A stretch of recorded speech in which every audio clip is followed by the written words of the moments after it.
राधे राधे दोस्तों। आप सभी को मकर संक्रांति की हार्दिक शुभकामनाएं। दोस्तों, आज से ही सारे मांगलिक कार्य प्रारंभ हो जाएंगे, क्योंकि खरमास के समापन पर ही सारे मांगलिक कार्य होते हैं, अर्थात विवाह, गृह प्रवेश, मुंडन इत्यादि शुभ कार्य। लेकिन कुछ ऐसे विशेष दिन होते हैं जो हर महीने आते हैं, और उस विशेष दिन की पूजा कर हम पुण्य के भागी बनते हैं, और इस विशेष दिन उपवास करते हैं, उन्हें बैकुंठ की प्राप्ति होती है। जी हाँ दोस्तों, बैकुंठ की प्राप्ति जो हर मनुष्य का सपना होता है। आज मैं उसी सपने की बात करूंगी, जी, बैकुंठ जाने की, या विष्णु भगवान की असीम कृपा प्राप्त करने का मार्ग। दोस्तों, वो रास्ता कोई और नहीं है, वो है एकादशी का व्रत और पूजन। एकादशी का व्रत सभी व्रतों में उत्तम है और भगवान विष्णु का प्रिय व्रत है। इस व्रत को करने से भगवान विष्णु की कृपा शीघ्र प्राप्त होती है।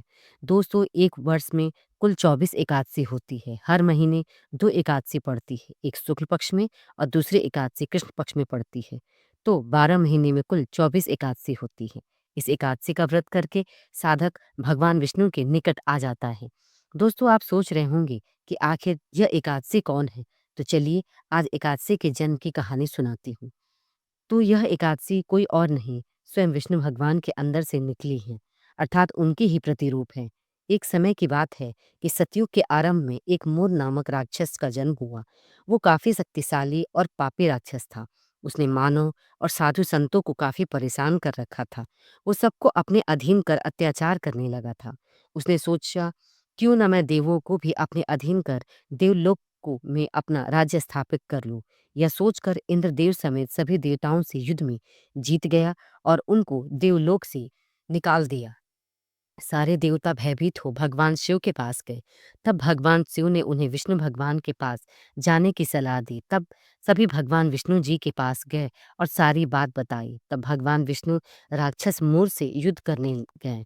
युद्ध बहुत वर्षों तक चला। युद्ध करते करते भगवान विष्णु को नींद आने लगी। तब भगवान विष्णु बद्रिका आश्रम की गुफा में जाकर सो गए।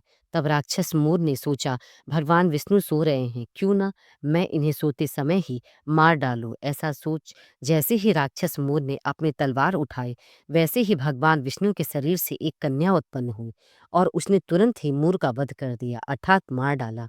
जब भगवान विष्णु की नींद खुली, तब उन्हें पता चला कि राक्षस मोर को किसने मारा। तब भगवान विष्णु ने कहा कि कोई भी मनुष्य एकादशी के दिन व्रत रखकर तुम्हारी पूजा करेगा, अर्थात एकादशी देवी की पूजा करेगा, तो उसके सारे पापों का नाश हो जाएगा और उसे मोक्ष की प्राप्ति होगी। दोस्तों, जिस दिन यह एकादशी का जन्म हुआ, वो दिन मार्गशीर्ष की कृष्ण पक्ष था।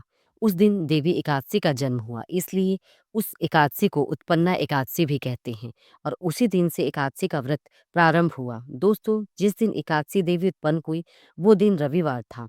इसलिए हम तुलसी माता के पौधे में रविवार को जल नहीं डालते, क्योंकि माता तुलसी भी एकादशी का व्रत करती हैं। दोस्तों, जिसको भी भगवान विष्णु की कृपा शीघ्र चाहिए, उसे एकादशी का व्रत और पूजन जरूर करना चाहिए। इस दिन पूजा और व्रत करने से भगवान विष्णु और माता लक्ष्मी की कृपा शीघ्र प्राप्त होती है। इस व्रत को करने से मनुष्य के सारे पापों से छुटकारा पाकर भगवान विष्णु के शरण में चला जाता है। इसलिए एकादशी का व्रत और पूजन जरूर करें। दोस्तों, आपको मेरी यह कहानी कैसी लगी? अगर अच्छी लगी हो तो प्लीज़ मेरे चैनल को लाइक, शेयर और सब्सक्राइब करें। प्रेम से बोलिए राधे राधे।